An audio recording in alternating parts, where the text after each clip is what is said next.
नमस्कार दोस्तों, स्वागत है आप सब लोग का हमारे YouTube चैनल टेक्नो बैंकिंग में। दोस्तों, कल की रात इंडियन बैंकिंग सिस्टम पे एक तगड़े वाला साइबर अटैक हुआ है, जिसके बाद मिनट में छपी खबर के मुताबिक करीब 300 छोटे बैंक इससे प्रभावित हुए हैं। उनका जो पेमेंट सिस्टम है ना, वो पूरी तरीके से हिल गया, जिसके बाद से इन 300 बैंकों के कस्टमर कोई भी ऑनलाइन ट्रांजेक्शन वगैरह हो गया, रिटेल ट्रांजेक्शन वगैरह हो गया, वो नहीं कर पा रहे हैं। ठीक, जो साइबर अटैक हुआ वो एक तरीके से रैंसमवेयर अटैक हुआ, और रैंसमवेयर अटैक क्या होता है इसके बारे में हम वीडियो में आगे बात करेंगे।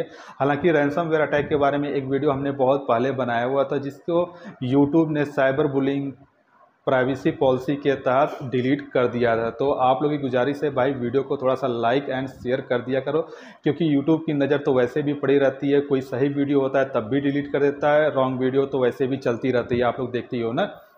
तो मैं आपको एक चीज़ बताना चाहूँगा, ये जो अटैक है ना, वो सीधे तौर पे इंडियन बैंकिंग सिस्टम पे नहीं हुआ है। इन 300 छोटे बैंकों को जो सर्विस प्रोवाइडर कंपनी थी, इन 300 छोटे बैंकों की जो सर्विस प्रोवाइडर कंपनी थी, उस पे हुआ है। ठीक, डायरेक्टली उस पे हुआ है। उसका नाम है, सर्विस प्रोवाइडर कंपनी का नाम है CS टेक्नोलॉजी, और यह CS टेक्नोलॉजी TCS और SBI की जॉइंट वेंचर है, जो इन छोटे छोटे बैंकों को सर्विस प्रोवाइड करती है। हालांकि इस अटैक के बाद NPCI ने CS टेक्नोलॉजी को पूरी तरीके से आइसोलेट कर दिया है, जिसके बाद से फिर कोई भी कस्टमर, इन 300 छोटे बैंकों के जो कस्टमर है, वो ट्रांजेक्शन वगैरह नहीं अभी तक नहीं कर पा रहे हैं। और इसके रिगार्डिंग राउटर्स ने NPCI और साथ ही RBI को ईमेल भी भेजा, साथ ही CS टेक्नोलॉजी को भी ईमेल भेजा, लेकिन उनकी तरफ से अभी तक राउटर में छपी खबर के मुताबिक कोई ईमेल या फिर कोई जवाब नहीं आया इस साइबर अटैक से रिलेटेड। ठीक है, मैं आपको एक चीज़ और बताना चाहूँगा, ये जो साइबर अटैक हुआ है ना, वो पूरे इंडियन बैंकिंग सिस्टम का जो 0.5% ही इफ़ेक्ट कर रहा है। ठीक, क्योंकि जो 300 छोटे बैंक हैं, उनमें जो रीजनल रूरल बैंक होते हैं, यानी कि ग्रामीण बैंक और कोऑपरेटिव बैंक, वो मोस्टली प्रभावित हुए हैं।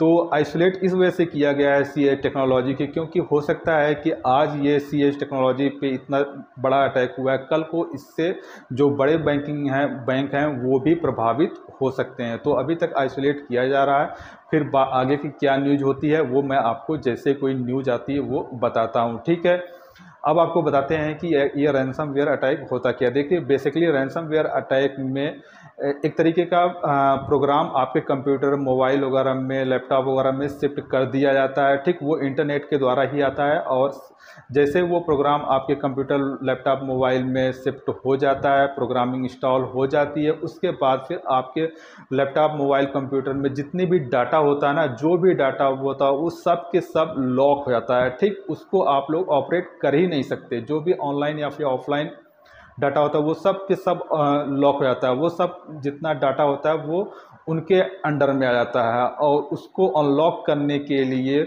जो भी अटैकर रहते हैं, साइबर अटैकर रहते हैं, वो आपसे पैसे मांगते हैं। ठीक, और मोस्टली केसेस में देखा गया है कि पैसे तो मिल जाने के बाद भी वो आपके डाटा को अनलॉक नहीं करते हैं।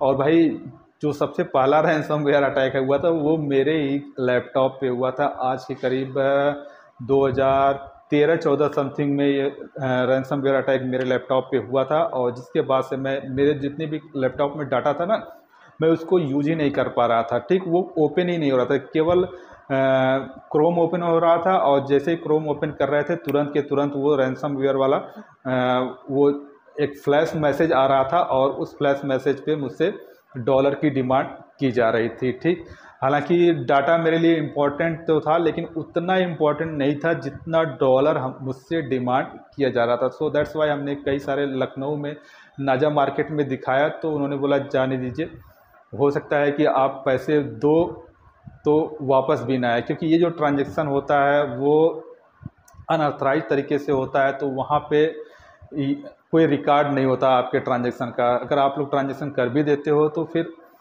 रिकॉर्ड न होने की वजह से कहीं आप लोग फिर से इसकी शिकायत वगैरह नहीं कर सकते। ठीक, तो ये होता है रैंसमवेयर अटैक। ठीक, तो यही हुआ है जी इंडियन बैंकिंग सिस्टम पे। हालांकि बहुत बड़े लेवल पे तो नहीं हुआ है, लेकिन छोटे लेवल पे हुआ है, और इसकी जो जानकारी पहले से सूत्रों के हवाले से आ रही थी। हालांकि इस साइबर अटैक से किसी कस्टमर के पैसे वगैरह या फिर अकाउंट में जो पैसे जमा हैं, उनसे रिलेटेड कोई भी सूचना अभी तक नहीं आई है कि किसी कस्टमर का पैसे का नुकसान हुआ है। ठीक है, डायरेक्टली सीआई टेक्नोलॉजी पे हुआ है और तुरंत के तुरंत एनपीसीआई ने उसको आइसोलेट भी कर दिया है। सो फ्रेंड्स, आज की वीडियो में बस इतना सा। अगर आप लोग को वीडियो पसंद आए तो वीडियो को आप लोग एटलीस्ट एक लाइक और शेयर जरूर कर देना, क्योंकि हम आपके लिए ऐसे ही इम्पोर्टेंट बैंकिंग इन्फॉर्मेशन लेकर आते रहते हैं। और अगर हो सके तो इन्फॉर्मेटिव वीडियो लगे तो चैनल को सब्सक्राइब कर लेना अगर नए हो तो। मिलते हैं आपसे नेक्स्ट वीडियो में, तब तक के लिए जय हिंद, वंदे मातरम।